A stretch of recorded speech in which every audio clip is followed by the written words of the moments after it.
हालै मुलुकभित्र घटेका घटनाहरूले एउटा कुरा के देखाइरहेछ भने मुलुक उल्टो फर्केर हिँड्यो, प्रतिगमनको दिशातिर अग्रसर भयो। 2017देखि 47सम्म चलेको 30 वर्षको आन्दोलन, त्यसले पाएको उपलब्धि, जसरी 2059मा समाप्त भयो र त्यस पछाडि सुरु भएको दोस्रो जनआन्दोलनले प्राप्त गरेको जो एउटा गणतान्त्रिक नेपालको उपलब्धि, जहाँ हामीले चाहेको मानव अधिकार, नागरिक अधिकार, सबैमा समान किसिमको समानताका कुराहरू, प्रजातान्त्रिक मूल्य र मान्यताको चाहिँ एउटा सुनिश्चितताको कुराहरू थिए। त्यही अनुरूप संविधान पनि बन्यो, गणतन्त्र नेपालको पहिलो संविधान। आज मुलुकमा घटिरहेका घटनाले ती सबैलाई पत्रु बनाएर फ्याँकिदियो।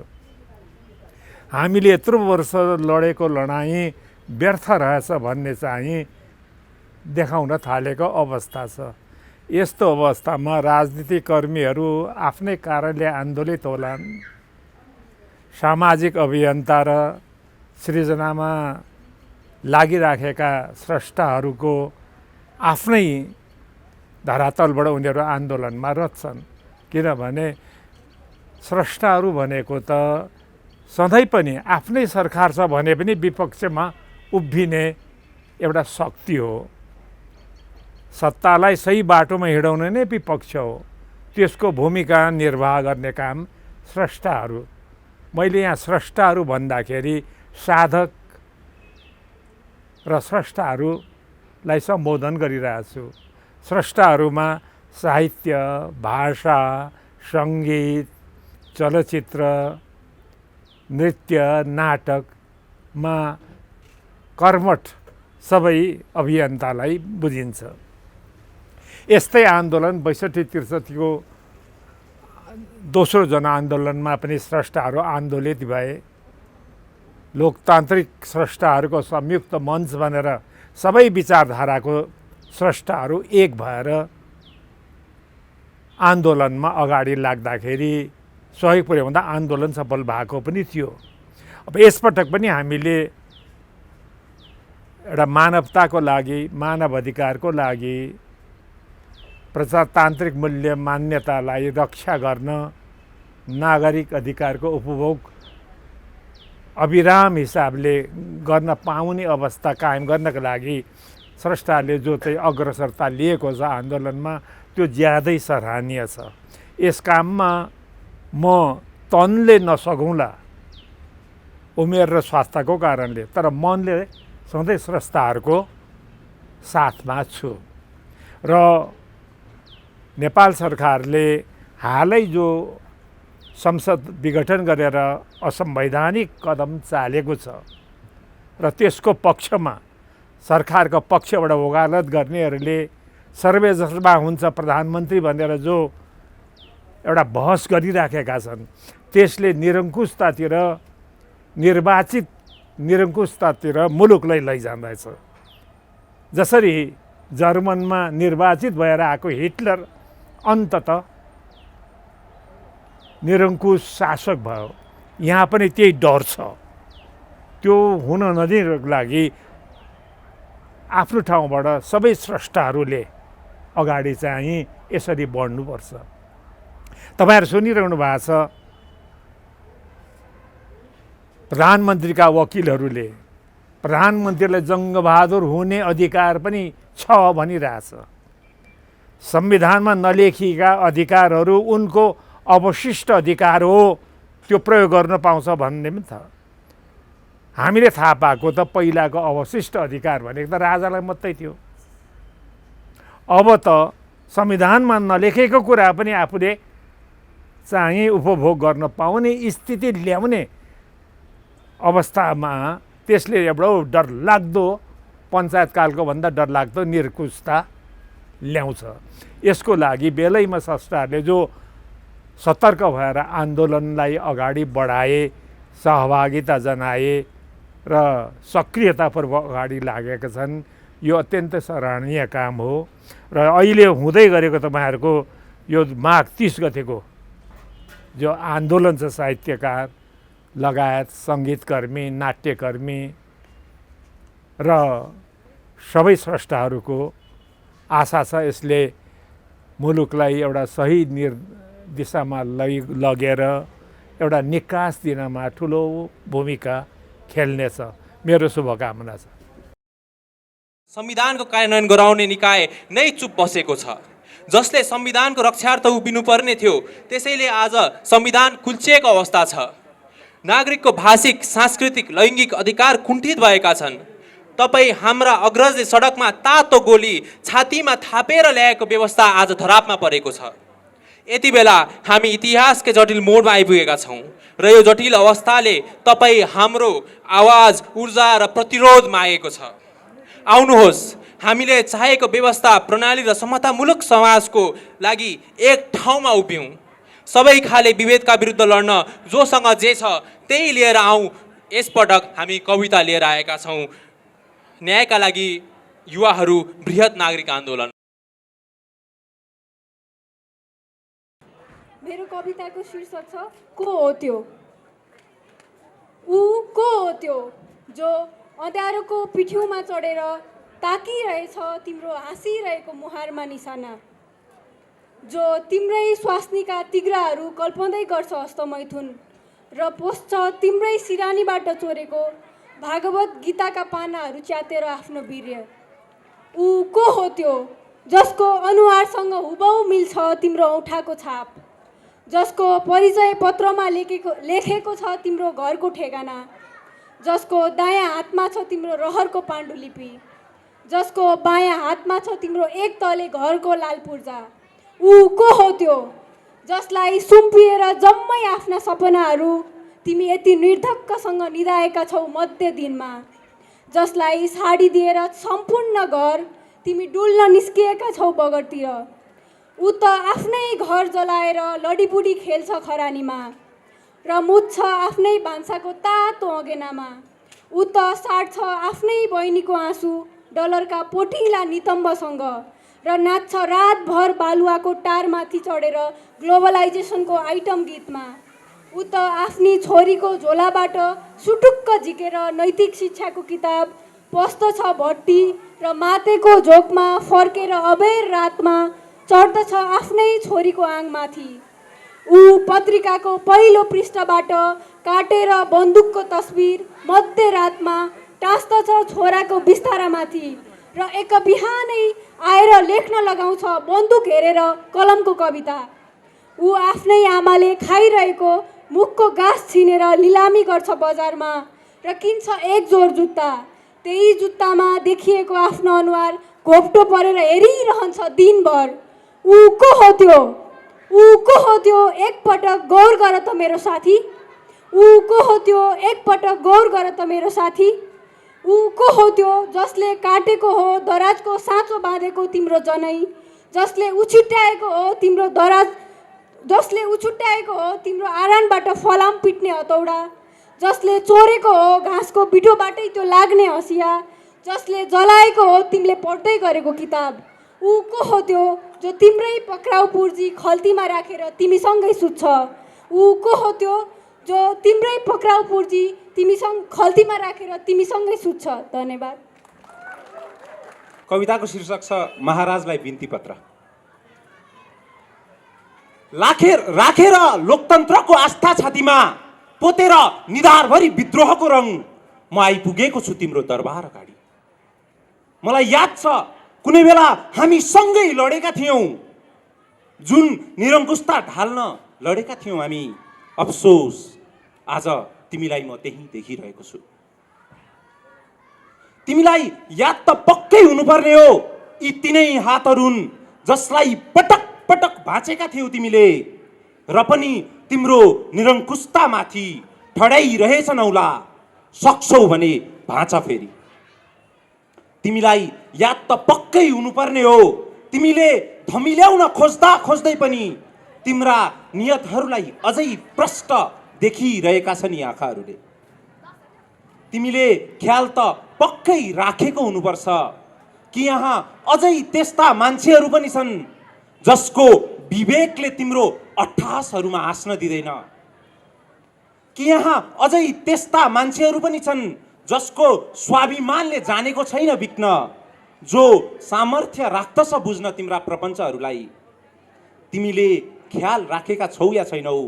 मेरो आवाजको गर्जनभित्र तिम्रो न्यायालयले नसुनेको बलात्कृत बालिकाको चित्कार मिसिएको छ, तिम्रो शासनमा भोकै मरेका आत्माहरूको चिच्याट मिसिएको छ। तिम्रा बेफाकका गफहरूले शरीरभरि क्रोध उम्लिएर आउँछ र झन् उद्वेलित भइजान्छु। तिमीलाई थाहा त पक्कै हुनुपर्ने हो, यसरी निस्किएको आगो तबसम्म निप्दैन जबसम्म तिमी या म मध्ये कोही एक जलेर भस्म हुन पुग्दैनौ। महाराज, के तिमी जल्न तयार छौ? राखेर लोकतन्त्रको आस्था छातीमा पोतेर निधारभरि विद्रोहको रङ म आइपुगेको छु तिम्रो दरबार अगाडि। बस यति कुरा ख्याल राख्नु कि यसपटक यसरी आएको छु कि म फेरि कोही पनि यसै गरी आउनु नपरोस्। धन्यवाद। मेरो कविताको शीर्षक छ शीतल निवासको गर्मी। मलाई चाहिँ के लाग्यो भन्दाखेरि यो चाहिँ अब त्यो भनिन्छ नि, जो जे हुन्छ त्यो हुँदैन जस्तो। नाम धनबहादुर भयो भने धन नहुने भने जस्तै ठाउँ शीतल निवास, तर त्यो कहिले पनि शीतल र त्यो चाहिँ फिट भएन।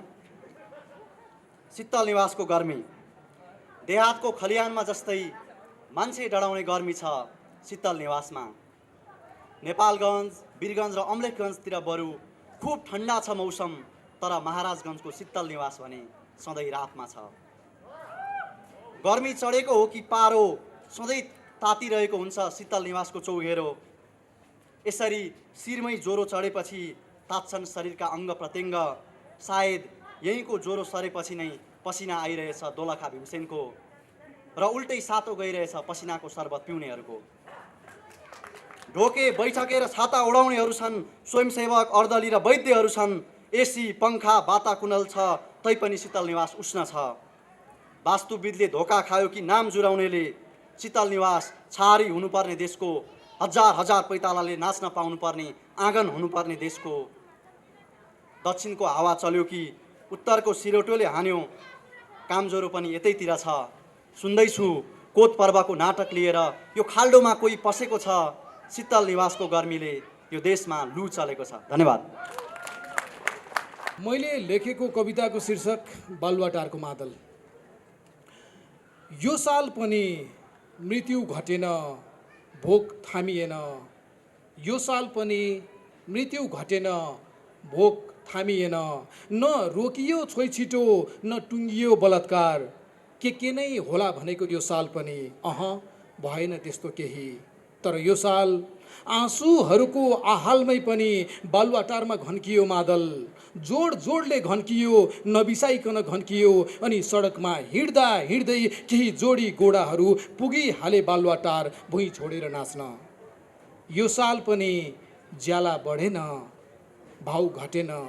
न पहिलो दर्जाको भयो कालो वर्णको साथी, न मान्छे हुन पाए समलिङ्गी तेस्रो लिङ्गी साथी। उत्पातै हुन्छ भनेको यो साल पनि भएन त्यस्तो केही। तर यो साल मादल चाहिँ गजबले घन्कियो बालुवाटारमा। घिन्ताङ घिन्ताङ घन्कियो, लय टिपेर घन्कियो। अनि जुलुसमा लम्किँदा लम्किँदै केही थान कम्मरहरू पुगिहाले बालुवाटार मर्किँदै मर्किँदै नाच्न। यो साल पनि उपचार पाइएन, रोजगारी मिलेन। यो साल पनि उपचार पाइएन, रोजगारी मिलेन। उडी नै रह्यो मजदुर खाँदेर जहाज, आई नै रहे लास बोकेर बाकस। थुनी रहे गाईको मासु खाएका साथी। सबै फेरिन्छ भनेको यो साल पनि केही फेरिएन त्यस्तो। तर यो साल मादल चाहिँ मजाले घन्कियो बालुवाटारमा। चारै सुर थर्किने गरी घन्कियो, चारै दिशा गुन्जिने गरी घन्कियो। अनि मुठी उचाल्दा उचाल्दै केही थान हातहरू पुगिहाले बालुवाटार लर्किँदै लर्किँदै नाच्न। हिजो जता फर्किएर लगाउँथे तिनी धारे हात, आज त्यतै पुगेर। हिजो जता फर्किएर लगाउँथे तिनी धारे हात, आज त्यतै पुगेर खुवाइरहेछन् यता लुप्पा। सारा जीवन आँगन फेरि फेरि अर्कैको तालमा नाच्दै बिताएको साथी, नाच्नु तिम्रो सोख हो कि नाचिरहनु तिम्रो बाध्यता? म सोचिरहेछु यदि रोकियो भने बालुवाटारको मादल, कसरी नाचौला तिमी, कहाँ पो नाचौला तिमी? लत लागेपछि नाच्ने, शोक धुनमै पनि भुइँ छोड्न मन लाग्छ भन्छन्। लत लागेपछि नाच्ने, शोक धुनमै पनि भुइँ छोड्न मन लाग्छ भन्छन्। कम्मर मर्काउन मन लाग्छ भन्छन्। उसो त बालुवाटारमा मादल बजिरहेको यो समय इतिहासमा शोक धुन बजेकै समय त हो। उसो त बालुवाटारमा मादल बजिरहेको यो समय इतिहासमा शोक धुन बजेकै समय त हो। धन्यवाद। मेरो कविताको शीर्षक समय रोकिएको छैन। हिजो वर्षौंसम्म म निदाउँदा तिमीले मेरो जमिन लुट्यौ। म झल्यास्स बिउझेँ, दर्बिलो मुट्ठी कसेँ र प्रहार गरेँ। तिमी मराणा सन्न ढल्यौ, तिमी मर्यौ जस्तो लाग्यो र म रोकिएँ। आज फेरि तिमी मेरा शरीरका अङ्ग अङ्गमा व्यापारको फिक्का रङ भर्न खोज्छौ। म सास फेर्न खोज्छु, तिमी हावा बेच्न खोज्छौ। म सपनाभरि सुख मात्र देख्छु, तिमी मेरो सपनाको हत्यारा बनिरहन्छौ। म स्वतन्त्रताको नारा गाउँदै हिँड्छु, तिमी मेरै लागि हत्कडीको बजार बनाउँछौ। म बाँच्न के सम्म गर्दिन, तिमी भने मेरै मृत्युको प्रतीक्षा गरी बस्छौ। हिजो म हली थिएँ, तिमी थियौ महासामन्त। आज म जनता भएको छु, शासक बनेका छौ तिमी पनि। आखिर के नै फरक भएको छ र हिजो र आजमा? के साँच्चै समय रोकिएकै हो त? तर ओ शासक, तिमीले यो बुझ्न नसके। आफ्नो साम दाम दण्ड भेद सब लगाएर बुझ्न खोज्नु। मलाई फेरि बिउझनु छ, उठ्नु छ, उसै गरी मुट्ठी कसनु छ र प्रहार गर्नु छ तिम्रो निरङ्कुश सत्तालाई। मलाई थाहा छ समय रोकिएको छैन। म बिउझन्छु, उठ्छु, जुट्छु, उसै गरी मुट्ठी कस्छु र प्रहार गर्छु तिम्रो निरङ्कुश सत्तालाई। धन्यवाद। आज यहाँहरूलाई सुनाउने मेरो कविताको शीर्षक छ सङ्कल्प। सङ्कल्प बनाउन खोजेको थिएँ समृद्धिका बुट्टाहरू भरेर देशको एउटा चित्र। बनाउन खोजेको थिएँ समृद्धिका बुट्टाहरू भरेर देशको एउटा चित्र। तर जति पटक मुटु निचोडेर रगतले देशको क्यानभासमा बनाउन खोज्छु मैले देख्ने सपनाको चित्र। कुची समाइरहेको मेरो हात आफै लतपतिएर क्यानभास विद्रूप बन्छ। चित्रमा देख्छु नाम्लोसँगै सडकमा लडिरहेको सूर्यबहादुर तामाङको लास। घोङ्गी टिप्दै गर्दा पक्राउ परेको आदिवासी थारू। उपचारको अभावमा अन्तिम पटक सास फेरिरहेकी सुत्केरी महिला। भोक चपाइरहेका नानीहरू। मान्छेहरूले मान्छे नठानेको एउटा मान्छे। तुइनमा झुन्डिरहेको देशको प्रतिबिम्ब। न्यायालयको अगाडि न्याय कुरिरहेका अनागरिक आँखाहरू। के उफ! यसरी कतिन्जेल चल्न दिने हो समयलाई शासकको मुटुको रफ्तारमा? अब म उठाउँछु चेतनाको कलम, त्यसको निबले गोच्छु शासकको मुटुमा। निकालेर रगत तानासाहको कोर्छु भुइँ मान्छेले गाउने गीतको धुन। यसपटक मेरो हात लरबराउने छैन। आतुर छन् यात्रामा निस्कन शब्दहरू। म यो युगले गाउने एउटा गीत रच्दैछु। धन्यवाद। कविताको शीर्षक छ उर्दी। चारो हतारमा बचेराको मुखसम्म पुगोस्, त्यही बेला हल्लियोस् बाँस र जमिन रङ्गियोस् रातो टाटै टाटाले। र त्यही बेला मेरो सङ्घर्षमाथि एउटा रातो कविता लेखियोस्। खोलोस् कसैले रिसमा ढोका बजारोस् बेसरी ड्याम्म र टुक्रियोस् भाग्ने आँटेको मौसुलीको टाउको र त्यही मौसुलीको रगतले बनाइयोस् मेरो निधारमा विजय तिलक।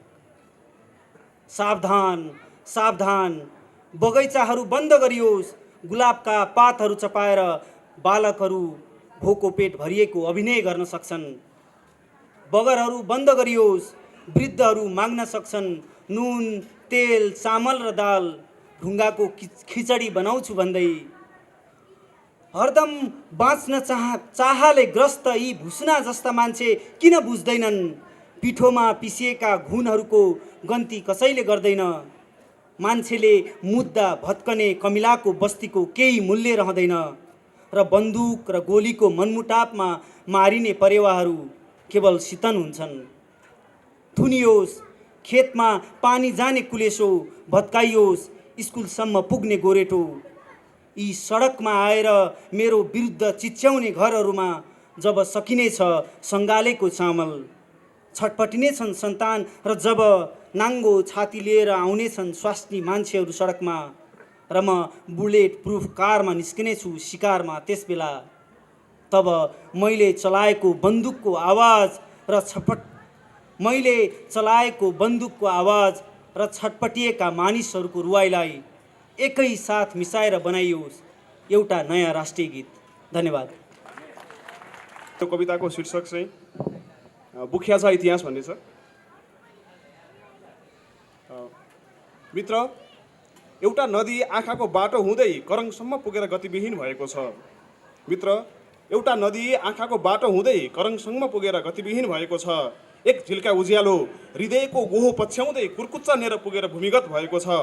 पढ इतिहास, खोज वास्तविकता, केलाउ इतिहास, पहिल्याउ खतभित्रको घाउ, च्यात इतिहास, जोड बालुवाको भग्नावशेषहरू।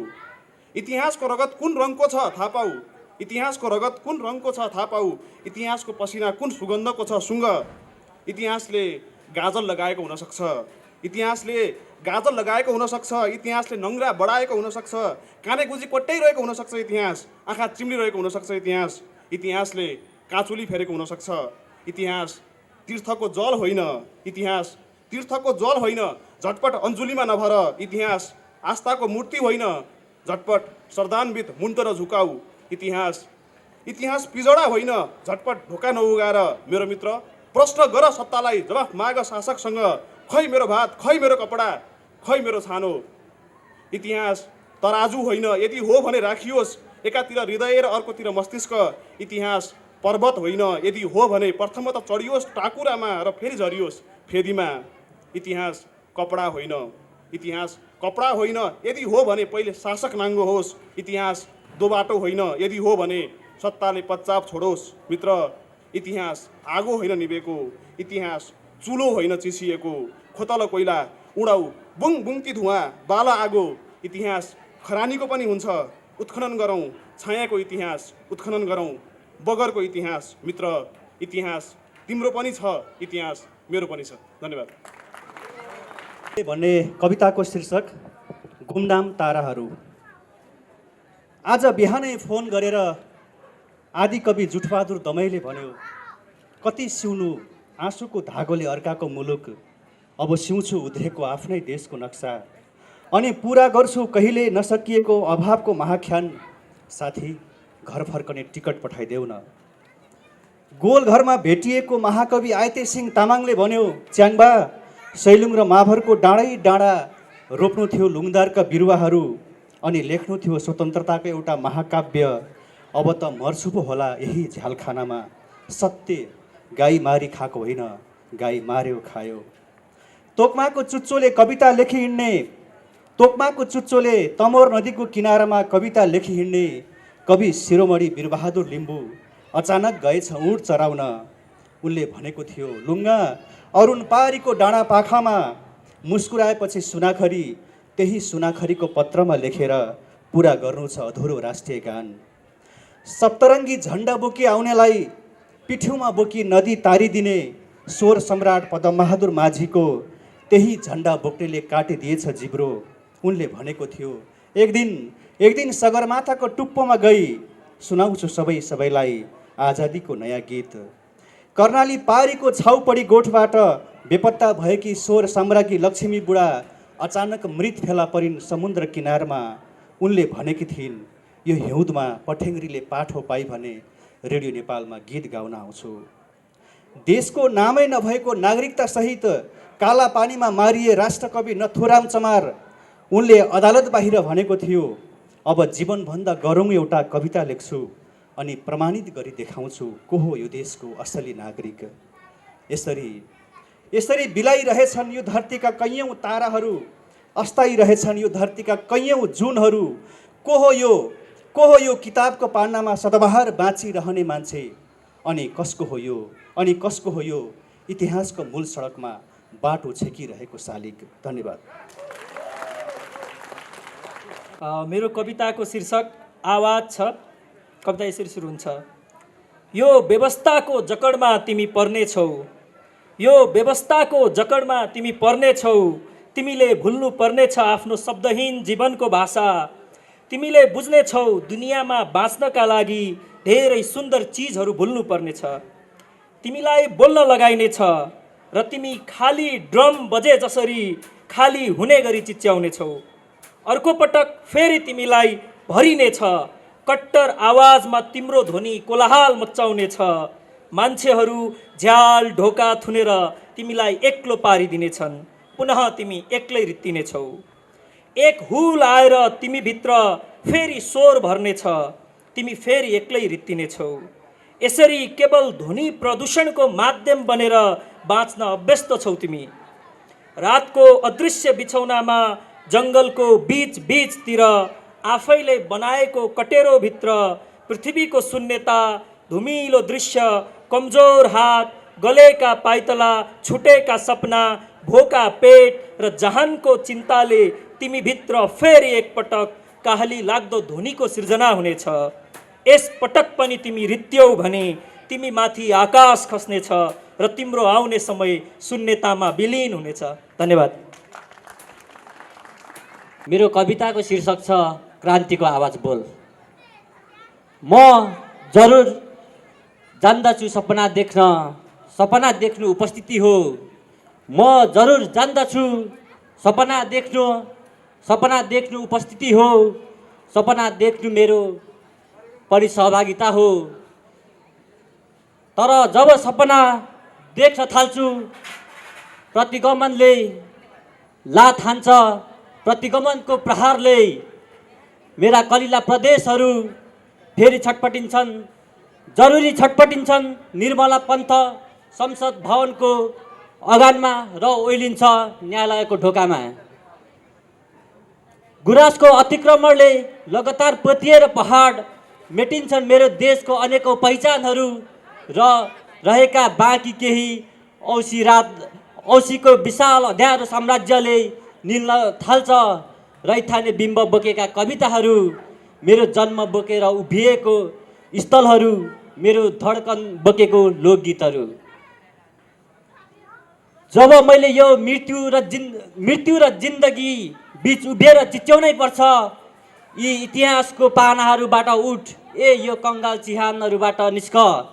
विजयको झन्डा फरफराउँदै आवाजमा विद्रोह ओकल्दै, ए भुइँ मान्छेहरू हो पराजित कहानीहरूलाई च्यात्दै, प्रतिगमन र एकात्मकतालाई फुटाउँदै क्रान्तिको आवाज बोल, अब क्रान्तिको धुन निकाल। धन्यवाद। मेरो कविताको शीर्षक छ जब शासक ढालिनेछ। जब शासक ढालिनेछ हामी सहँदै सहँदै गयौँ, तिमी टेक्दै टेक्दै गयौ। हामी सहँदै सहँदै गयौँ, तिमी टेक्दै टेक्दै गयौ। हाम्रै टाउकामाथि टेकिरह्यौ सदियौँदेखि पाइतालाले। घन ठोक्यौ हाम्रो मस्तिष्कमा, पट्टी बाँध्यौ हाम्रो आँखामा, बुट बजार्यौ हाम्रो छातीमा, चिया चिया पार्यौ हृदय, टुक्रा टुक्रा पार्यौ गोडाहरू र फ्याँकिदियौ चिहानमा। छिया छिया पार्यौ हृदय, टुक्रा टुक्रा पार्यौ हात घोडाहरू र फ्याँकिदियौ चिहानमा। आज त्यही चिहानबाट हामी भिउजिएका छौँ। आज त्यही चिहानबाट हामी भिउजिएका छौँ। एकाएक जोडिएका छन् हाम्रा हात घोडा, चट्टान बनेका छन् हाम्रा हृदय, फलाम भएको छ हाम्रो छाती, तेजिलो बनेको छ हाम्रो आँखा, जुर्मुराएको छ हाम्रो मस्तिष्क। चिहानबाट एकाएक उठेर तिम्रो दरबारतर्फ आइरहेका छौँ। सिंहासनबाट हेर, यो जुलुस जिउँदाहरूको होइन, आफ्नै हत्याराको खोजीमा हिँडिरहेका लासहरूको हो। लासहरू आफ्नो गुमेको जीवन बाँच्न चाहन्छन्। दन्त्य कथामा जस्तो यो सम्भव छ। अब तिम्रो शासनलाई, अब तिम्रो व्यवस्थालाई, अब तिम्रो दमनलाई हामी कुल्चन चाहन्छौँ आफ्नै पाइतालाले। लत्याउन चाहन्छौँ तिम्रो सत्ताको माग, निचोड्न चाहन्छौँ तिमीले नै चुसेको रगत। तिमीलाई ढालेर हामी उभिन चाहन्छौँ हाम्रै जमिनमा। तिमीले खडा गरेको जम्मै जम्मै मानक भत्काएर निर्माण गर्न चाहन्छौँ नवयुगको जग। अब त केवल ढाल्नु नै छ, ढाल्नु नै छ। ए तानाशाह शासक, बुझ्नु कि तिम्रो अन्त्य नै हाम्रो जीवनको सुरुवात हुनेछ। तिम्रो अन्त्य नै हाम्रो जीवनको सुरुवात हुनेछ। धन्यवाद। हामी जहिले जहिले सत्ताको विरुद्धमा लड्यौँ। हामी जहिले पनि प्यादाहरूसँग मिल्नु पर्यो। जनताको करले बनेको, जनताको ढुकुटीले पालिएको प्रहरी, पुलिस, आर्मी, सशस्त्र जे भनौँ, उसले सधैँ परिवर्तनको नारा लगाउने हाम्रो टाउकोमा निशाना मात्र साधेको छ। भले ऊ हामी बिचबाटै आएको हो, सत्ताको बचाउ गर्दा गर्दै ऊ यो पनि बिर्सिदिन्छ कि हामीले ल्याउने परिवर्तन उसका लागि पनि हो र सधैँ हामीसँग दुश्मनी साधेर हिँड्न तत्पर छ। यो कविता प्यादा तिनै जवानहरूको लागि एक प्रश्न हो। तिम्रो खेमा कता हो?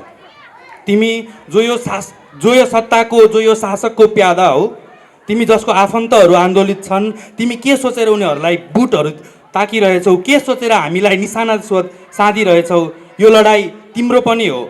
सोच कसरी? प्यादा एक बुटहरूले परेड खेल्दा चर्को चिच्याहट भएकै हो शून्य। बुटहरूले परेड रोक्दा निसासिएको श्वास भएकै हो मन्द। बुटहरूले गस्ती गर्दा एक चिहान भएकै हो गाउँ बस्ती। बुटहरूले गस्ती नगर्दा वर्षेनी बिरानो भएकै हो सिमाना। तर पनि तिमी यो कहिल्यै नबिर्सनु, बुटभित्र जुन पैताला छ त्यो पनि जिउँदो छ। त्यसमा पनि बग्छ रगत, त्यसमा पनि लाग्न सक्छन् जुका, त्यसमा पनि बिज्न सक्छन् काँडा, त्यसमा पनि पाक्न सक्छन् पिप। फुलै फुलको बगैँचामा पाउने भए हिँड्न, आयातित कोमल दुबोमा पाउने भए कुद्न, तिमी किन अँगाल्नु पर्थ्यो निर्जीव छालाको बुट? तिमीले किन मान्नु पर्थ्यो तिखारिएको ढुङ्गामा बस्न?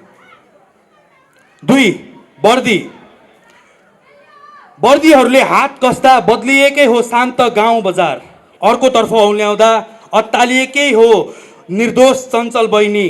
वर्दीहरूले अडिग हुँदा सन्तोष मानेकै हुन् अपराधीहरूले। उत्तारिएर भुइँमा लत्रिँदा निर्लज्ज भएकै हुन् बरा बिस्तरा। तर पनि तिमी यो कदापि नबोल्नु, वर्दीभित्र जुन देह छ त्यो पनि त जिउँदो छ, त्यसमा पनि त धड्कन्छ मुटु, त्यसलाई पनि लाग्न सक्छ डर, त्यसमा पनि छिर्न सक्छ शरम, त्यसभित्र पनि पर्न सक्छ चोट। रेशमदार कपडामा पाउने भए सजिन, प्रदर्शन गर्न पाउने भए उदाङ्गो छाती। तिमीले किन लगाउनु पर्थ्यो खुइली जाने वर्दी? तिमीले किन उभिनु पर्थ्यो सोझो मुन्टो गरी? 3 टोपीहरूले आँखा छोप्दा पुरिएकै हो तातो खरानीले आँगन। उसले नजर उघारी हेर्दा उजाडिएकै हो जिउँदो निमुखाको घर। टोपीहरूले शिर बचाउँदा छेकिएकै हो अभिरे गर्दन बोकाको। शिर उसले छाडी बरालिँदा खुइलिएकै हो कालो केस तालुको। तर पनि तिमी यो सधैँ सम्झिरहनु, टोपीभित्र जुन शिर छ त्यो पनि जिउँदो छ, त्यसमा पनि चल्छ दिमाग, त्यसमा पनि आउन सक्छ विचार, त्यसमा पनि लाग्न सक्छ सङ्कोच, त्यसबाटै पनि उम्रन सक्छ विरोध। श्रीपेजको मुनि पाउने भए संरक्षण, सहन सक्ने भए तालुङमा चर्को घाम। तिमी किन समाउनु पर्थ्यो खुस्की जाने टोपी? तिमीले किन कस्नु पर्थ्यो अल्झाइरहने टोपी? 4 प्यादा बुट छ, वर्दी छ र टोपी छ, अर्थात् खुट्टा छ, देह छ र टाउको छ, परन्तु चाल सुस्त, मुटु मन्द र दिमाग शून्य। बावजुद गोडा परेडमा, हात छातीमा र गिदी आदेशमा। किन उत्रिरहन्छ अरूकै युद्ध भूमिमा प्यादाको पाउ, किन बिकिरहन्छ सस्ता भावनामा प्यादाको जिउ, किन चुकिरहन्छ आफ्नै रणनीतिमा प्यादाको बुद्धि। फुलै फुलको गमलामा उफ्री उफ्री नाच्ने, फुलबुट्टे कपडाभित्र जेठादाई देखाउने, शीतल तापिरहेको श्रीपेचमा शिर संरक्षित नवराजाहरूसम्म पुगेकै छैन नङ्ग्राको साँचो तस्बिर। मेरो कविताको शीर्षक छ मलाई रातो रङ मन पर्दैन र कविता यसरी सुरु हुन्छ। बिहानै सूर्यले नाङ्गो पहाडको छातीमाथि पोखिदिएपछि रातो रङ सुरु हुन्छ मलाई मन नपर्ने रङको कथा। धमिलो याद छ अझै रातै थियो हजुरआमाले लगाइदिएको टिका बाको निधारमा घरबाट निस्कने बेला। रातै थियो उनी फर्किएको बाकासको रङ, रातै बगेको थियो खोली लिएर आमाको सिउँदो। हरेक रात रातै खसे त्यसपछि आमाका आँखाका डिलबाट आँसुहरू। लेखिएका थिए युद्धका नाराहरू त्यो समय, जताततै चोक बजारमा रातै मसिले। रातै थिए हातमा आगोका फुलहरू, जलाएका थिए तिनैले केही सपनाहरू। चुनाव हुँदाको वर्ष आएका थिए राता लुगा लगाएका केही मानिसहरू लिएर विकासका बाचाहरू। रातै थियो उनीहरूको विजय उत्सवको रङ र पुगेर विश्राम गरिसकेपछि सत्तामा सधैँ राता भए हामीलाई हेर्ने तिनका आँखाहरू।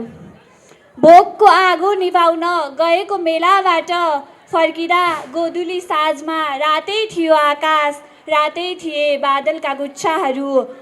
त्यस समय बाटैमा छेकेका थिए बाटो केही अन्जान खुट्टाहरूले, रोकिदिएर मेरा सारा सामर्थ्य परेड खेलेका थिए केही हातहरूले, नङ्गाएर मेरो छाती तनक्क तन्काएर आफ्नो शरीर। जब फर्किएका थिए ती अन्जानहरू मलाई अल्पत्र बनाएर देखेको थिए तिनको से झन्डा तिनीहरूको पिठ्युमा। आज त्यही छटपटिरहेको छ मेरो आत्मा, जहाँ म सर्वस्व गुमाएर सकिएको थिएँ। त्यही नजिक पिपलको हाँगामा झुन्डिएको छ देशको झन्डा जस्तै रातो कपडा, जसमा अझै देख्छु मेरो शरीरबाट अन्तिम थोपा बगेको रातो रगतको निशानी जस्तै रातो रगतको टाटो। धन्यवाद। मेरो कविताको शीर्षक छ आवाजहरू ओ आवाजहरू। आवाजहरू ओ आवाजहरू, अनुहारको कुन तपका भित्र बसिरहेछौ, बाहिर निस्क ओ आवाजहरू। बाहिर तिम्रो मुखुन्डोलाई नैतिक शिक्षा पढाउने गुरु तिम्रै आमाको तिग्रा कल्पिरहन्छ। बाहिर तिम्रो दुःखमा काँध थाप्नु पर्ने छिमेकी मौका छोपेर सिमाना ढकिरहन्छ। बाहिर भोटमा ल्याप्चे लगाएपछि तेजाबमा चोपली दिन्छ शासकले तिम्रो चोरी औँला। आवाजहरू ओ आवाजहरू, अनुहारको कुन तपका भित्र बसिरहेछौ, बाहिर निस्क ओ आवाजहरू। बाहिर आफ्नै दाइले बहिनीको उभार छाती घुरिरहेको भेटिन्छ, गल्ली वा झाडीमा भेटिन्छ अवैध सम्बन्धले तुहिएको शिशुको कलिलो लास। चिया पसलमा भेटिन्छन् राष्ट्रियताका ठुला ठुला हाँक र संसद भवनमा भेटिन्छन् जोक्करहरूको हुल। बाहिर झाँक्रीको अवतारमा फ्लोरेन्स भेटिन्छन्, बत्सालामा बुद्ध भेटिन्छन् र भेटिन्छन् मन्दिरमा होम गरिरहेका लेनिन। बाहिर होस्टेलमा उदाउँछन् जुन घाम र वृद्धाश्रममा हस्ताउँछन्। बाहिर होस्टेलमा उदाउँछन् जुन घाम र वृद्धाश्रममा हस्ताउँछन्। बाहिर जीवनको टाउकोमा बसिरहेछ विजातीय खुनले मातिने जात व्यवस्था, समयको टाउकोमा विराजमान छ मजदुरहरूको चित्कारमा रमाउने शासन व्यवस्था र स्वयं समयकै टाउकोमा रमाइरहेछ मान्छेहरूकै बलि माग्ने धर्म व्यवस्था। आवाजहरू ओ आवाजहरू, तिमीहरू भित्रै बसिरह्यौ भने कसले माग्छ भविष्यको लाल पूर्जा देखाएर शालिक बन्न उत्प्रेरणा दिनेहरूसँग पुरानो हिसाब किताब। कसले भत्काउँछ समयको आदिकालदेखि उभिएको यो विभेदको पर्खाल, को बोल्दछ क्रूप इतिहास विरुद्ध। आवाजहरू ओ आवाजहरू तिमीहरू भित्रै बसिरह्यौ भने बाहिर को उभिन्छ ज्याजतीको विरुद्ध, को बनेर बल्दछ अँध्यारोको विरुद्ध उज्यालो, र कसले भर्दछ नानी बाबुको आँखामा प्रेमको रङ। आवाजहरू ओ आवाजहरू बाहिर निस्किन कसले छेकेको छ तिमीहरूलाई? धर्मले छेकिरहेछ भने च्यातिदेऊ धर्मको उल्टो पाना, व्यवस्थाले छेकिरहेछ भने भत्काइदेऊ यो व्यवस्थाको अपारदर्शी पर्खाल, नीतिले छेकिरहेछ भने तोडिदेऊ नीतिको यो असमान नियम। तर आवाजहरू अब बाहिर निस्क, बाहिर युग तिम्रो मौनताले छटपटाइरहेछ, सपनाहरूले टेकिने धरातल खोजिरहेछन् र मूल ढोकामा बसेर कुरिरहेछ स्वयं ईश्वरले तिम्रो आगमन। आवाजहरू ओ आवाजहरू अनुहारको कुन तपका भित्र बसिरहेछौ, बाहिर निस्क ओ आवाजहरू। धन्यवाद। मेरो कविताको शीर्षक छ पागल। पागल मनलाग्दी रिमोट दबाउँछ र आफू पनि मनलाग्दी घुम्छ, घरि वल्लो कुना घरि पल्लो कुना, घरि तल्लो छेउ घरि माथिल्लो छेउ, घरि उभोपट्टि घरि उधोपट्टि, आकाशतिर टाङ फाट्छ र फनफनी घुम्छ, घरि टाउकोले भुइँ टेक्छ र ठमठमी हिँड्छ, घरि बीच सडकमा घरि सुनसान बन्द कोठामा, घरि भिडमा हुन्छौ घरि एकान्तमा सिर्फ उनीसँग, जहाँ जति बेला जोसँग भए पनि गोप्यता भन्दा अलि पर हल्ला बजार छेउछाउ छरेर राख्छ रिङ्गालहरू, घरि उल्टो घुम्छ घरि सुल्टो घुम्छ, घरि हल हान्छ घरि हल बान्छ, घरि उल्टो घुम्छ घरि सुल्टो घुम्छ, घरि हल हान्छ घरि हल बान्छ, जता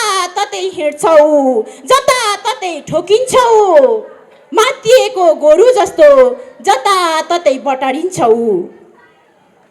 साधु साधु सन्त पनि होइन, अन्जान अन्ध पनि होइन, मदमत्त मान्छे जस्तो सुरुवाल मुच्छा र न्यानो लिन्छ, साधु सन्त पनि होइन अन्जान अन्ध पनि होइन, मदमत्त मान्छे जस्तो सुरुवाल मुच्छा र न्यानो लिन्छ, छटाहा जस्तो विपर्वाह चिच्याउँछ मनमौजी दगुर्छ, घरि बोक्न भन्छ घरि ठोक्न भन्छ, आफ्नै खप्पर ठोक्दै हिँड्छ।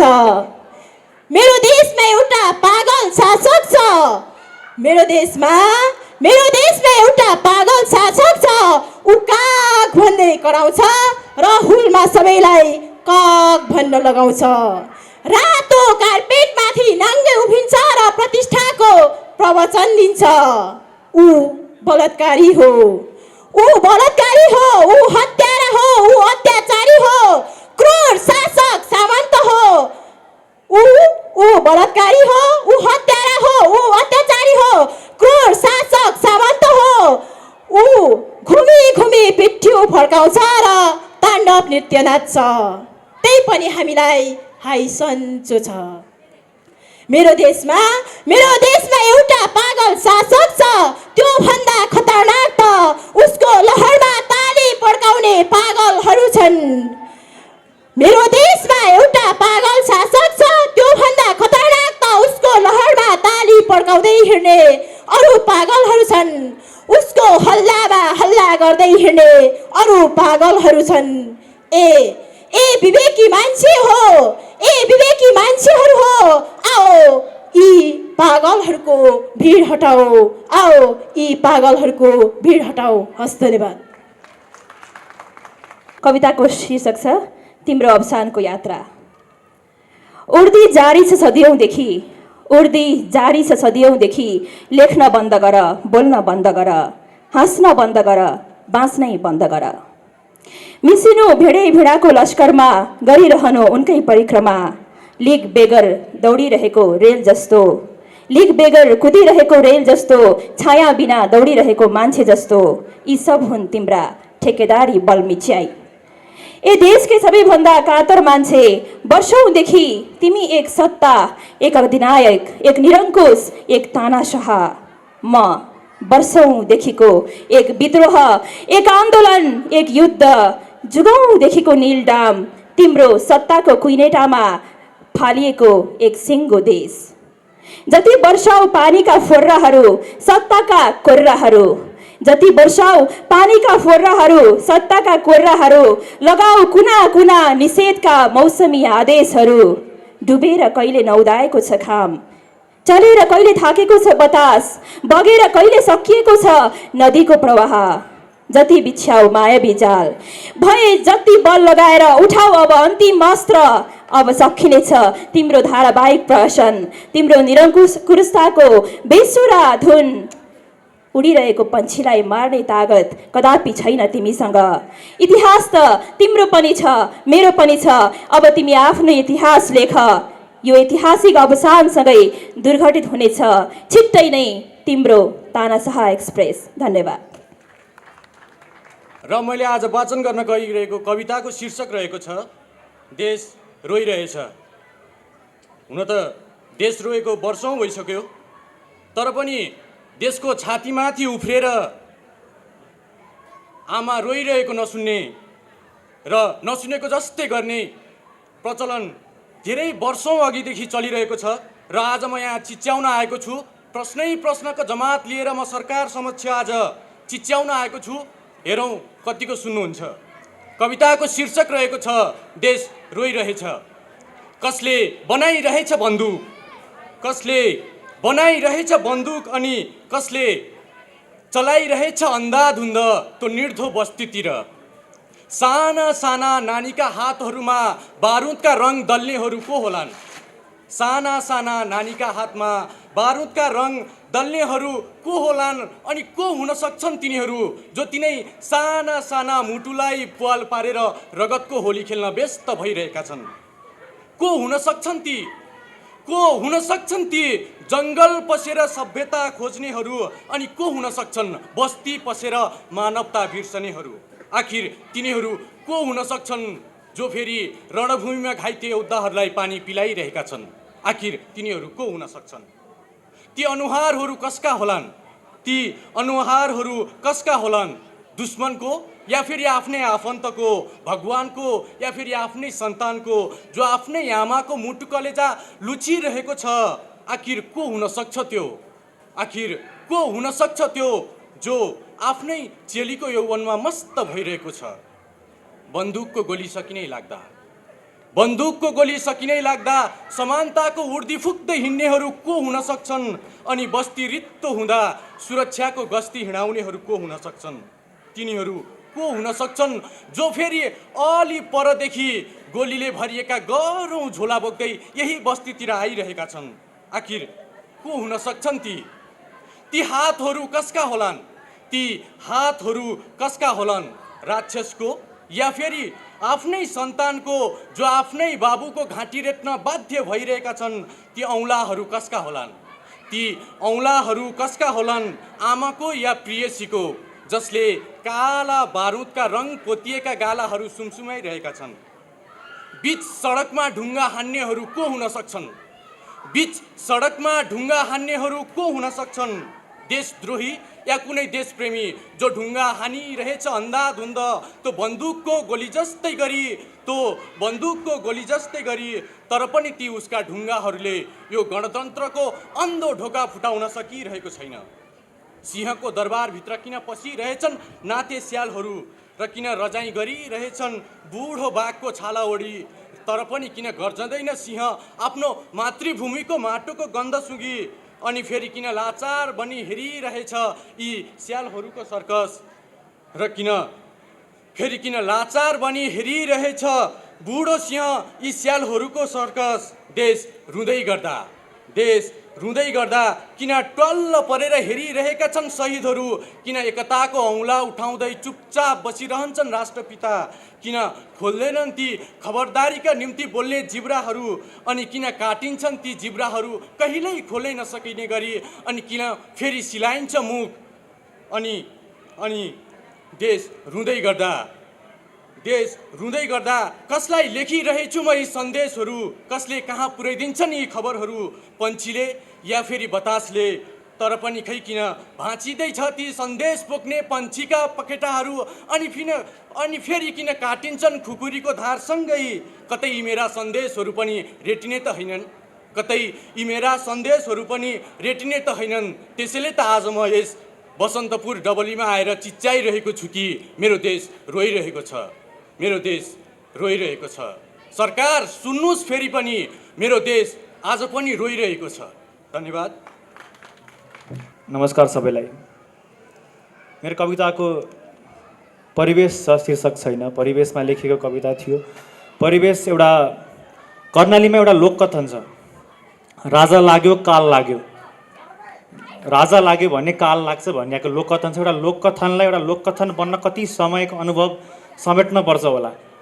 त्यो कर्णालीमा यो लोककथन राजा लाग्यो काल लाग्यो। यो कविताको एउटा आन्दोलन भइसकेपछि, एउटा आन्दोलन अवसान भइसकेपछि अथवा घर गइसकेपछि राति त्यो बेलामा सोचेर लेखेको यो एउटा परिवेशको कविता छ। यहाँ उत्तेजित मौनता छ, यहाँ उत्तेजित मौनता छ चर्का चर्कीमा। यहाँ उद्वेलित मौनता पनि छ जुनसँग भिड अस्ताएको समयमा। यो खुम्चिएको निधारहरूको दृढताको भिडमा, यो खुम्चिएको निधारहरूको दृढताको भिडमा बिम्ब प्रतिबिम्ब र अन्जान मान्छेहरू छन्। जब कर्याङ गुरुङ तिब्बतको नुन खाएर समुद्र पस्छन्, जब अँध्यारै त्यस्तै रातमा कर्मर्थाको बिम्ब देख्छु, म तिनलाई यो मौनतामा सम्झन्छु। यी गाथा गीत जो गुन्जिन्छन्, यी गाथा गीत जो गुन्जिन्छन्, यी लोकका कथा हुन्। प्रत्येक व्यक्ति र प्रत्येक अस्तित्वका, प्रत्येक दुःख पीडा र अवहेलनाका संरचनाको यो अध्ययन अझै उस्तै छ। यहाँ अझै तानाशाहीको पूर्वाग्रह छ। जनताका मुखमा बजरेका बुट र पानीका फोहरा हाम्रा लोक भाका हुन्, हाम्रा लोककथा हुन्। श्रेष्ठ सामञ्जस्य सधैँ विद्रोहमा देखिन्छ, खुसीमा होइन। श्रेष्ठ सामञ्जस्य सधैँ विद्रोहमा देखिन्छ, खुसीमा होइन। म सधैँ सोच्ने गर्छु कि मेरो हातमा के छ अनि जे छ त्यो कति छ। कति स्वतन्त्रता स्वतन्त्र छ र कति त्यो उपलब्ध छ। यो आजित रिसको आवेग चोक चोकमा बजारिन्छन्। जबसम्म कोही सीमा रेखा मिच्दैन, कसैले सुन्दैन। देख्न सक्नेछौ भने देख्नेछौ, यहाँ वर्षौँदेखि हिमाल आकाश महिला र पुरुषहरू खसेको खसै छन्। यहाँ वर्षौँदेखि गरिबको पेट खाली नै छ। नवनिर्मित इतिहास, पुनर्लिखित इतिहास हाँसेको हाँसै छ। बाइबलका गरिबलाई स्वर्गको बहाना। यहाँ जहाँ लोकतन्त्रको ढोका नै होचो भइसक्यो, यहाँ जहाँ लोकतन्त्रको ढोका नै होचो भइसक्यो, मान्छे आफूलाई पनि होचै मान्न थालिसके। तर मेरो भण्डारमा टुडिलको उठिसक्यो।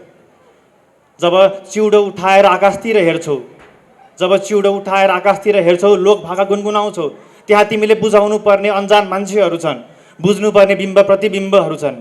के तिमी यस्ता आवश्यकताको आवाज मौनतामा सुन्दैनौ? आऊ लोकतन्त्र बुझौ, आऊ सीमारेखा मिचौ। धन्यवाद। मेरो कविताको शीर्षक हो विरुद्धमा। मेरो लागि पनि आएको भए लोकतन्त्र, म आफ्नै नाम्लोको सिरानी हालेर मर्ने थिइनँ। मेरो लागि पनि आएको भए लोकतन्त्र, म आफ्नै नाम्लोको सिरानी हालेर मर्ने थिइनँ। मेरो लागि पनि आएको भए प्रजातन्त्र, सरासर पस्ने थिएँ सिंहदरबार र आजसम्म हलो समातेका यी बलिया हातहरूले सरकारको कठालो च्याप्प समात्ने थिएँ र बाँधेर हातखुट्टा लडाइदिने थिएँ सिंहदरबार अगाडि। जात व्यवस्था सम्बन्धी कानुनले मलाई सम्बोधन गरेको भए खानुपर्ने थिएन आफैले लडेर ल्याएको व्यवस्थाको हातबाट विष। समानताको लागि आएको भए यो संविधान हेपिनु पर्ने थिएन छालाको रङको आधारमा। मैले दिएको भोट मेरा लागि भएको भए औषधि नपाएर मर्ने थिइनँ म। यो कुरा त्यति बेला थाहा भएको भए भोट माग्न नमस्कार गर्दै दैलोमा आएका हातलाई पिँढीमा झुन्ड्याइएको खुर्पेटोबाट निकालेर खुर्पा चुपचाप गराइदिने थिएँ। आजसम्म त आफ्नो विचार भुत्ते हुन्जेल फोक्सोको खलातीमा सास भरेर अरूकै विचारमा पाइन हालेछु, धारिलो बनाएछु अरूकै सोच र फर्काएछु धार आफ्नै घाँटीतर्फ। अब त आफ्नै विचारलाई चेतनाको आरणमा धारिलो बनाएर जाइ लाग्नु छ विभेदको विरुद्ध। धेरै वर्ष